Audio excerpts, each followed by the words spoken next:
I am currently in the midst of painting my sort of general for my Necrons, Illuminor Szeras.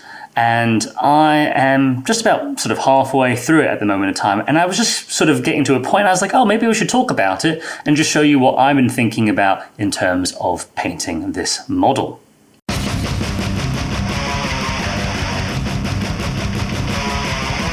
So for me, when it comes to painting a general of one of my forces, I tend to put a fair bit of effort into painting them. I kind of want them to be the standout piece of the army, and so I try to put some of my best effort into making them work.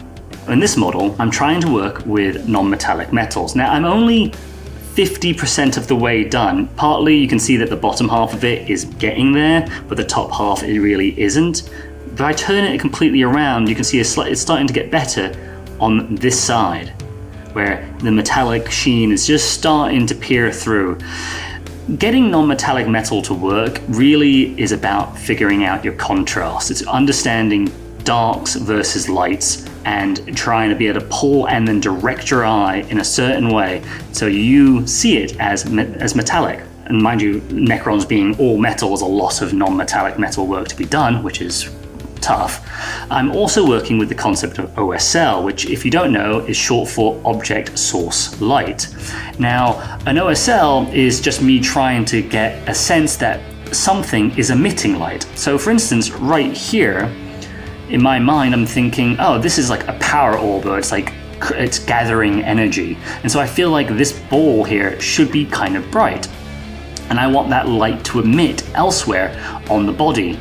Now, because metal is metallic and it reflects, I'm going to have to make sure that those colors are reflecting on the metal body, which is going to take me a little while to do. I want these weapons to be slightly on the aquamarine kind of color spectrum, and then to have a slight glow of themselves. So I'm going to have this object source light of here, and of this power of like the whatever energy is coming stripped out of him, plus the weapons, this piece here, and I'm hoping, I want this setting to be at night a little bit, so I want it to feel a bit darker, and I'm going to try and give a shade of slight blue to give the sense of moonlight being applied across the back. It might be a bit much, I'm going to see. I don't know how fully I'm going to be able to pull this off, but I'm going to try. And then of course, once I've done all of those parts, I've still got the terrain to work on, and I still need to punch all the contrast up on practically everything, and I need to do the top half of the body and get that into working shape. And that's really it. There's a lot of information in that. I'm trying my best to just sort of give you a sense or an idea about just the way that one might think about in terms of painting. And so having a sense of what you're looking for is the best way for you to try and create that effect. And sometimes you don't know what you're getting yourself into, you don't know how hard or easy it's going to be.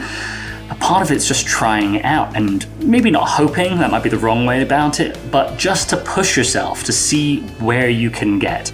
And I've done OSLs before, which have been awful, that I've been proud of, and hopefully I can do better with this one. Yeah, if you guys have got any questions about anything with terms of what I've said or the model itself, just drop a line in the comments section and I will get back to you. Keep on painting.